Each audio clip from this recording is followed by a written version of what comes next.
नमस्कार दोस्तों। आजकल भारत बनाम इंडिया का मुद्दा बहुत ही गहराई से चल रहा है।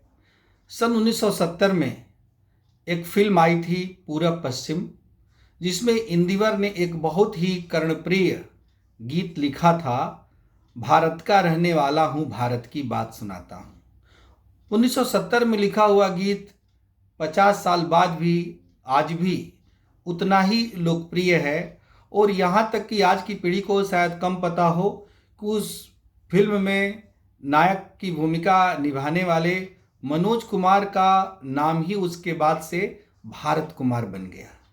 तो ये है भारत नाम, जो स्वभावतः ही सहजता के साथ लोगों को अपने साथ जोड़ लेता है, अपने साथ आकृष्ट कर लेता है।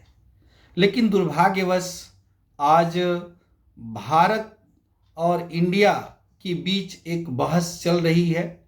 वैसे तो व्यापक संदर्भ में देखा जाए तो ये भारत बनाम इंडिया का जो विवाद है, यह देश के दो नामों को लेकर के चलने वाला विवाद नहीं है। ये तो ऊपर ऊपर दिखाई पड़ने वाला विवाद है।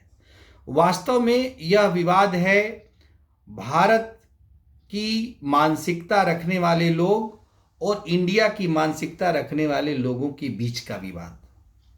आशय क्या है कि भारत की मानसिकता वाले वे लोग हैं जो इस देश के हजारों साल पुराने गौरवशाली अतीत से अपने को जोड़ करके देखते हैं।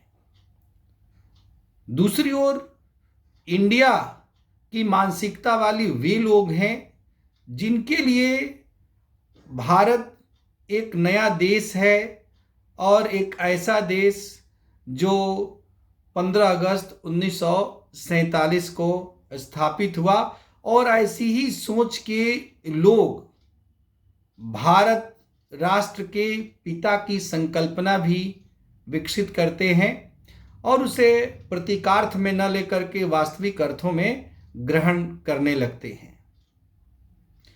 आज की पीढ़ी को इस बात को जानने की आवश्यकता है कि वास्तव में भारत दुनिया का वर्तमान समय में मौजूद प्राचीनतम देश है, जिसका ज्ञात इतिहास कम से कम 7,500 साल पुराना है।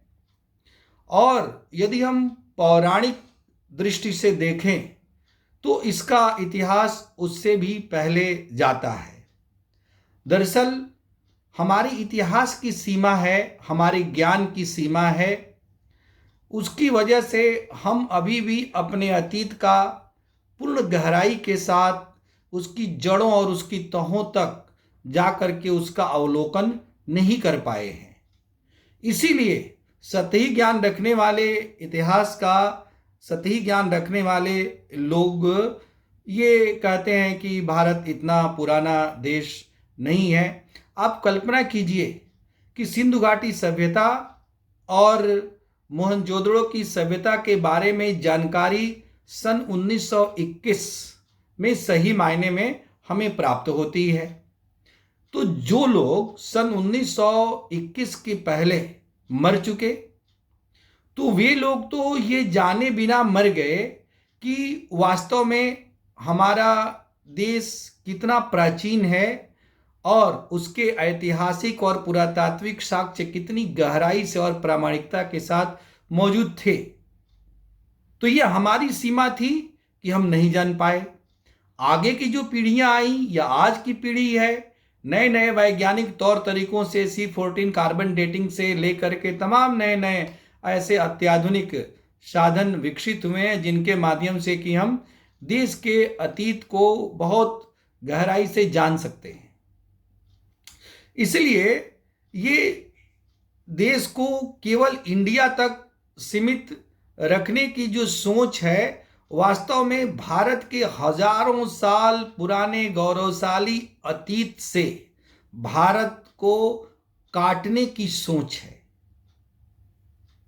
इस देश के गौरवशाली इतिहास और संस्कृति से इस देश की युवा और भावी पीढ़ी को हमेशा के लिए वंचित कर देने वाली सोच है, और यदि मैं कहूं तो वास्तव में यह एक साजिश है।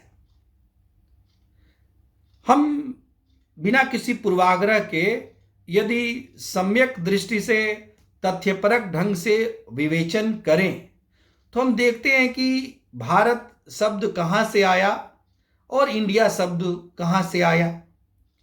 तो जहां तक भारत शब्द की बात है, सामान्य प्रचलित रूप में तो ये कहा गया कि विश्वामित्र और अप्सरा मेनका से जो उनकी संतान उत्पन्न हुई थी शकुंतला, शकुंतला से दुष्यंत का गंधर्व विवाह हुआ और उन दोनों से जो पुत्र उत्पन्न हुए उनका नाम था भरत, और उसी भरत के नाम पर इस देश का नाम भारत पड़ा।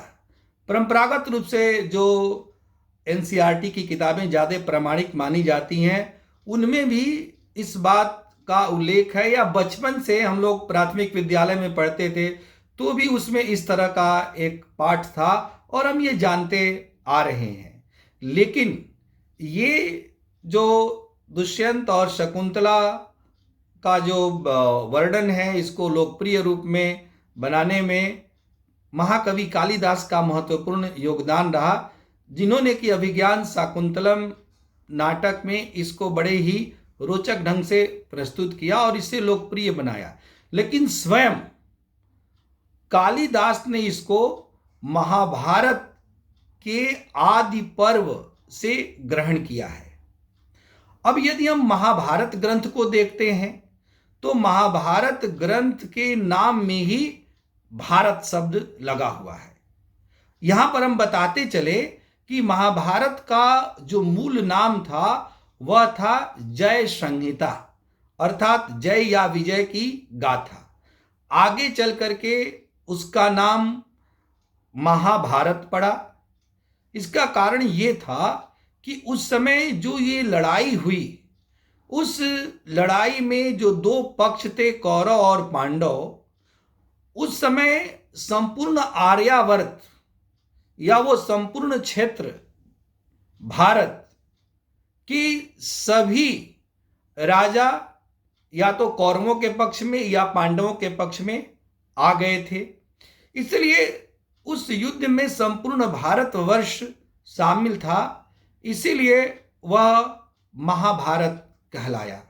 और आज भी कोई बड़ा संघर्ष, बड़ी लड़ाई होती है, विवाद होता है तो हम लोग कहते हैं यार क्या महाभारत हो गया। इस प्रकार से ये पता चलता है कि भारत शब्द बहुत ही प्राचीन है। यदि हम और भी ऐतिहासिक तथ्यों के आधार पर भी हम जाएं तो हम देखते हैं कि भरत नाम 3 संदर्भ में प्रचलित है। ये कम लोगों को पता होगा कि 24 जैन तीर्थंकर हुए।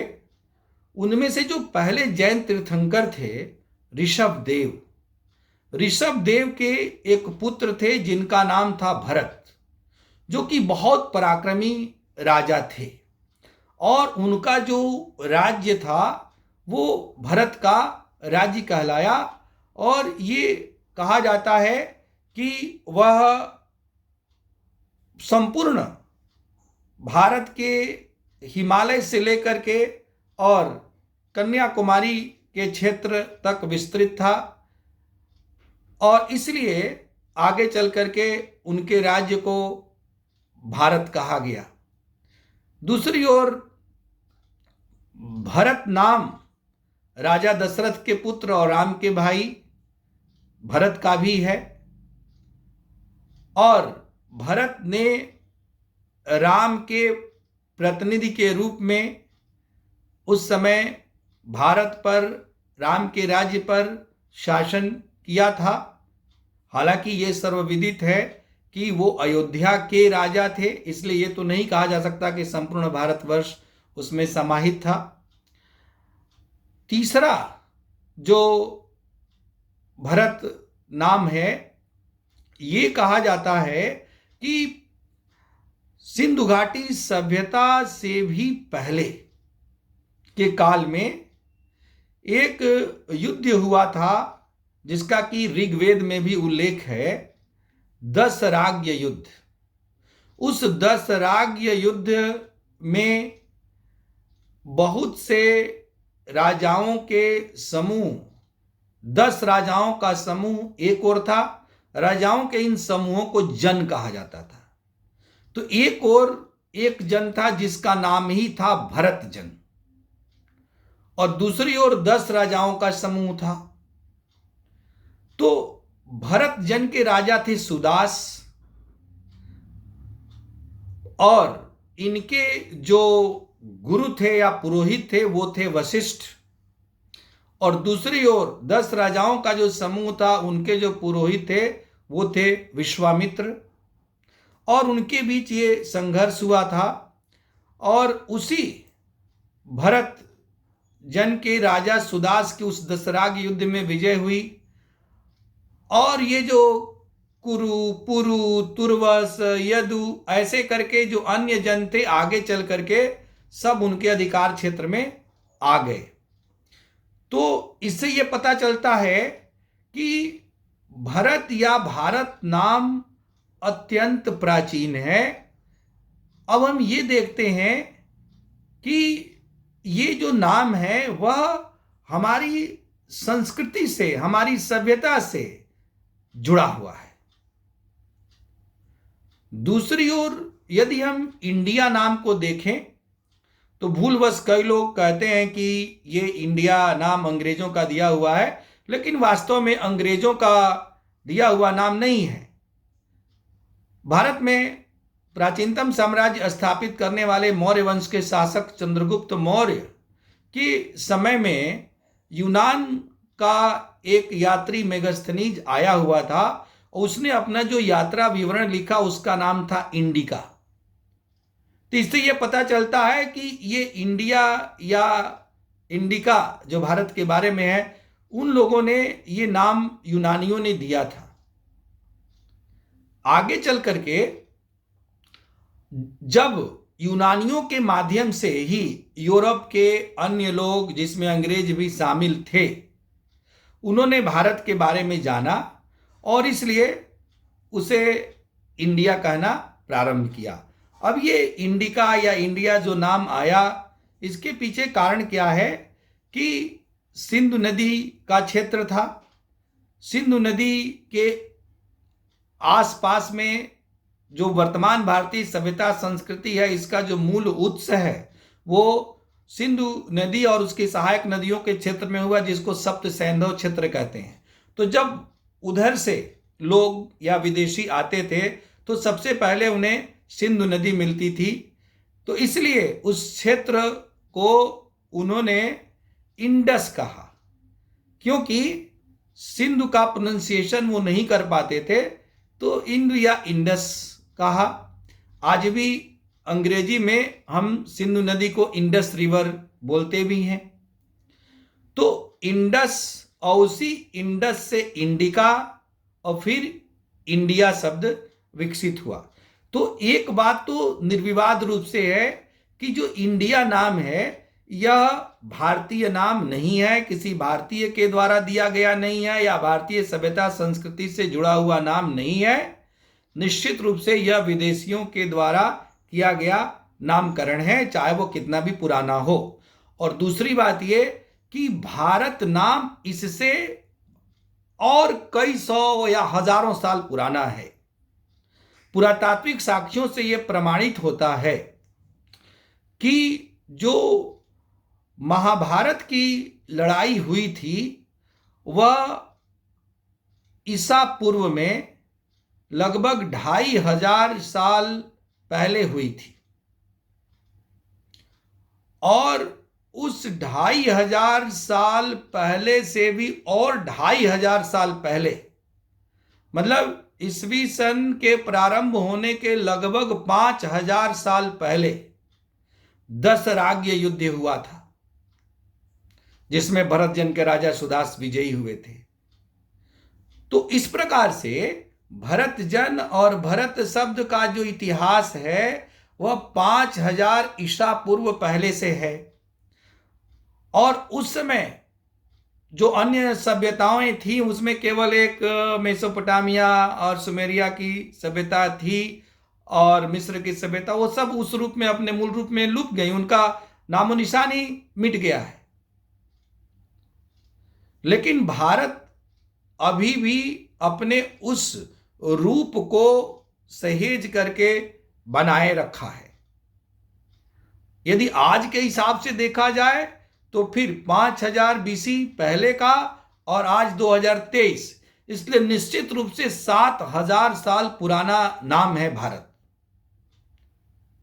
जबकि यदि हम चंद्रगुप्त मौर्य के समय से, मेगास्थनीज के समय से इंडिका नाम से भी यदि हम इंडिया की शुरुआत माने तो ये जो अधिक से अधिक पुराना हुआ ये 2400 साल पुराना हुआ।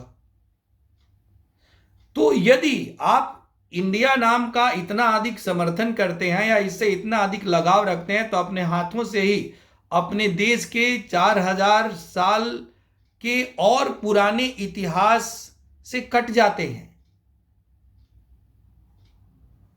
इसलिए भारतीयता की दृष्टि से देखा जाए, भारतीय परंपरा की दृष्टि से देखा जाए, प्राचीन गौरवशाली अतीत के लिहाज से देखा जाए तो निश्चित रूप से भारत नाम अधिक प्रासंगिक है। अब भारत एक ऐसा देश है, जैसा मैंने कहा कि दुनिया का प्राचीनतम देश है, इसमें समय के साथ बहुत सारी चीजें जुड़ती रहीं, इसलिए इसमें नाम भी समय समय पर इसके होते गए। कभी और भारत के भी पहले जाते हैं तो जम्बूद्वीप या आर्यावर्त, फिर उसमें भारत खंड कहलाया, आगे चल करके ये इंडिया कहलाया। जब अरब आए तो अरबों ने सिंध के आसपास के क्षेत्र को हिंद कहना शुरू किया और उस सिंध के स्थान को उन्होंने हिंदू का स्थान कहा, इस प्रकार से हिंदुस्तान हो गया। तो मूल रूप से ये पर्शियन नेम है, पारसी नाम है। कई लोग भूलवश इसको अरबी का नाम या उर्दू का नाम कहते हैं, जो कि गलत है, क्योंकि उर्दू तो भारत की ही देन है, भारत में विकसित भाषा है और जो कि 1000 ईस्वी सन के बाद भारत में विकसित हुई है। तो मूलतः हिंदुस्तान शब्द जो है पर्शियन शब्द है और ये भी विदेशियों के द्वारा ही दिया गया है और ये तो और भी बात का नाम है, इसलिए हिंदुस्तान नाम की भी सार्थकता नहीं है। हाँ, बोलने के लिए हम सभी स्वतंत्र हैं। हमारे देश की खूबसूरती है कि विविधताओं में एकता का देश है और दुनिया का सर्वाधिक विविधता वाला देश है। इसलिए एक से अधिक नाम से भी इस देश को यदि कोई संबोधित करता है तो इसमें कोई बहुत आपत्ति नहीं होनी चाहिए। लेकिन यदि किसी एक नाम को सर्वोपरि मानने की बात हो तो निश्चित रूप से इसमें भारत नाम ही सर्वाधिक सार्थक नाम है। यही कारण है कि जब हमारा संविधान बनने लगा और एक स्वतंत्र भारत का जब उदय हो रहा था तो इस मुद्दे पर चर्चा हुई और संविधान में डॉक्टर अंबेडकर, हरि विष्णु कामत, राधा गोविंद सेठ ऐसे संविधान सभा के सदस्यों के बीच इस मुद्दे पर काफी चर्चा परिचर्चा हुई थी कि वास्तव में भारत का नाम क्या रखा जाए। कुछ लोगों ने कहा कि इंडिया दैट इज भारत ठीक नहीं है, केवल भारत होना चाहिए। कुछ लोगों ने कहा कि भारत दैट इज इंडिया होना चाहिए। कुछ लोगों ने कहा कि केवल भारत होना चाहिए। अंत में ड्राफ्टिंग कमेटी के चेयरमैन डॉक्टर अंबेडकर का सुझाव यह हुआ कि इसका नाम इंडिया दैट इज भारत होना चाहिए और अंततः हमारे संविधान के अनुच्छेद 1 में भारत के बारे में लिखा गया कि India that is Bharat shall be a union of states. India अर्थात भारत राज्यों का एक संघ होगा। इस प्रकार से यह स्पष्ट हुआ कि इंडिया और भारत दोनों को समानार्थी रूप में हमारे संविधान में भारत के नाम के रूप में ग्रहण किया गया है। अब सर्वोच्च न्यायालय में 2016 में एक मामला गया और उसमें कुछ लोगों ने सर्वोच्च न्यायालय के समक्ष ये कहा कि इंडिया नाम को समाप्त कर देना चाहिए और इसका नाम भारत ही होना चाहिए।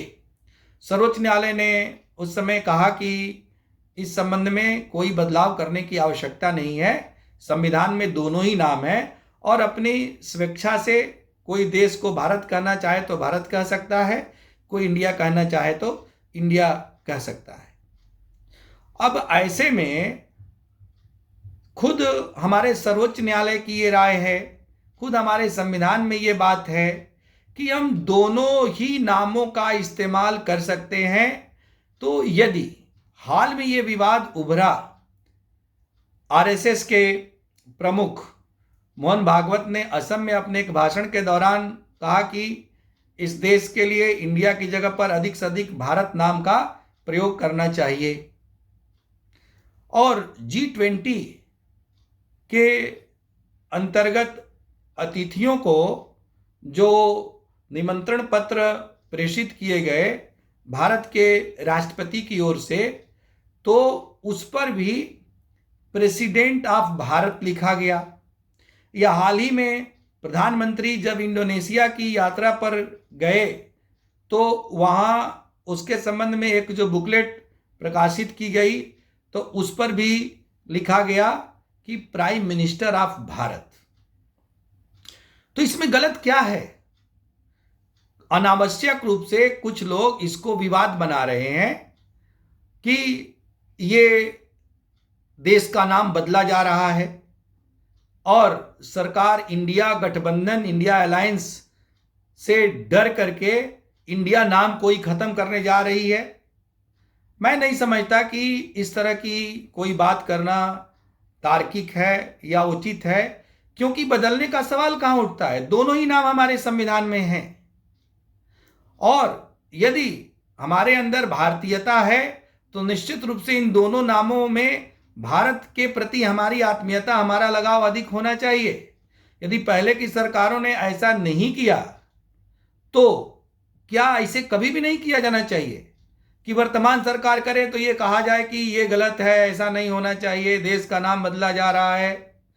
और खुद हमारे संविधान का जो हिंदी वर्जन है, हिंदी संस्करण, उसमें संविधान की प्रस्तावना में क्या लिखा गया है कि हम भारत के लोग। तो हमारे संविधान की जो शुरुआत होती है वो होती है we the people of India से, और उसका जो हिंदी अनुवाद किया गया प्रियम्बल या प्रस्तावना का, उद्देशिका का, तो उसके अनुवाद में लिखा गया कि हम भारत के लोग। तो स्पष्ट है कि हिंदी में सर्वमान्य रूप से देश का नाम भारत है और संविधान भी इस बात को स्वीकार करता है। अब ऐसे में यह कहना भी ठीक नहीं है कि अंग्रेजी में नाम इंडिया और हिंदी में नाम भारत। अंग्रेजी और हिंदी की बात नहीं है, हम अधिक से अधिक ये कह सकते हैं कि ये दोनों ही नाम हैं। और यदि भाषा के आधार पर कहेंगे कि अंग्रेजी में एक नाम होना चाहिए, हिंदी में दूसरा नाम होना चाहिए, तो फिर तो हमारे देश में बहुत सारी भाषाएं हैं, दुनिया में बहुत सारी भाषाएं हैं, तो अलग अलग भाषाओं में एक ही देश के अलग अलग नाम रखना कहां तक सार्थक होगा? इसलिए यह तो कुतर्क होगा कि अंग्रेजी में ये नाम रहने दिया जाए और हिंदी में ये नाम रहने दिया जाए। अब कई लोग ये कह रहे हैं कि कितने नाम बदलोगे भाई? इसरो के नाम में इंडिया लगा हुआ है, इंडियन ऑयल में इंडिया लगा हुआ है, रिजर्व बैंक ऑफ इंडिया में इंडिया लगा हुआ है, कॉन्स्टिट्यूशन ऑफ इंडिया में इंडिया लगा हुआ है, रिपब्लिक ऑफ इंडिया में इंडिया लगा हुआ है। सवाल यह उठता है कि यह सब कब से लगा हुआ है? और यह तो उस समय की सरकारों की जिम्मेदारी थी कि आप भारतीयता की मानसिकता से युक्त भारत प्रेमी हो या देश की भौतिक आजादी प्राप्त हो जाने के बाद भी मानसिक गुलामी से युक्त हो और इसलिए आजादी मिलने के बाद भी भारत नाम की जगह पर इंडिया नाम को ज्यादा प्राथमिकता दे रहे हो। ये सब नाम और ये सब संस्थाएं, ये सब संगठन, एक रिजर्व बैंक ऑफ इंडिया को छोड़ दिया जाए तो ये तो सब आजादी के बाद के बने हैं। रिजर्व बैंक ऑफ इंडिया 1934 के एक्ट के द्वारा स्थापित हुआ, वो भी ब्रिटिशर्स के द्वारा स्थापित किया गया उस समय, तो वो तो इंडिया नाम रखेंगे ही। शेष अन्य संस्थाएं जो स्थापित इस देश में की गई, उनके नाम में अंग्रेजी रखा गया और वहां पर इंडिया रखा गया। वहां पर हम नाम भारत रख सकते थे, क्योंकि देश का ये तर्क लगाना कि अंग्रेजी में इंडिया नाम है और हिंदी में भारत नाम है, ये ठीक नहीं है।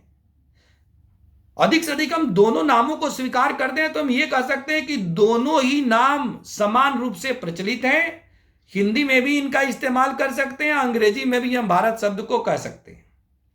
तो यदि इंग्लिश में लिखे निमंत्रण पत्र पर भी प्रेसिडेंट ऑफ इंडिया की जगह पर प्रेसिडेंट ऑफ भारत या प्राइम मिनिस्टर ऑफ भारत लिखा जा रहा है, तो इसमें कहीं से कोई गलत नहीं है। देश बदल रहा है, दुनिया बदल रही है। बदलते हुए देश में यदि हम फिर से भारत के प्राचीन गौरवशाली अतीत की ओर देखते हैं और यदि हम युवा पीढ़ी को उससे अवगत कराते हैं, तो इसमें गलत क्या है? इसलिए मैं नहीं समझता कि इस मुद्दे पर किसी भी प्रकार का कोई विवाद का विषय होना चाहिए।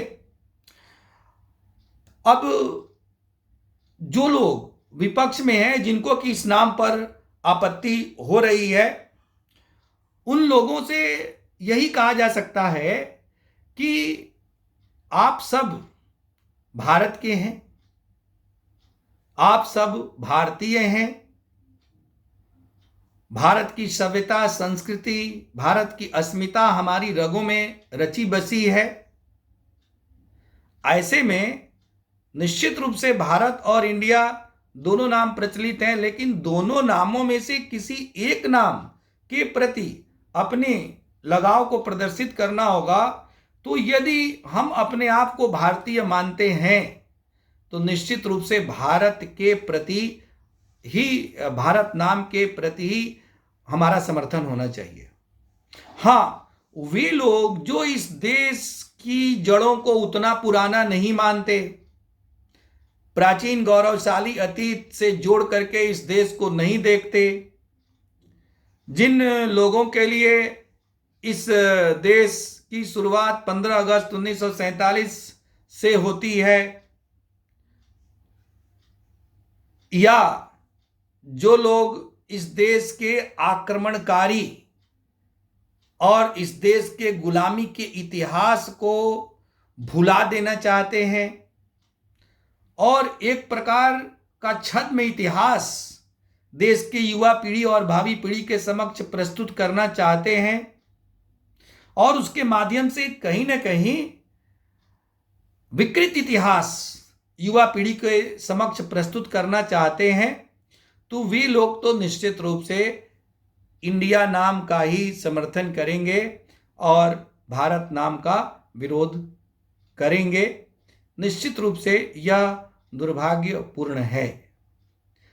मैं ये मानता हूं कि तार्किक दृष्टि से भी, ऐतिहासिक दृष्टि से भी और संविधानी और कानूनी दृष्टि से भी यदि हम भारत नाम का अधिकाधिक प्रयोग करते हैं, तो इसमें से कहीं भी से कोई भी गलत चीज नहीं है और इसका किसी के द्वारा विरोध करने का कोई औचित्य भी नहीं है।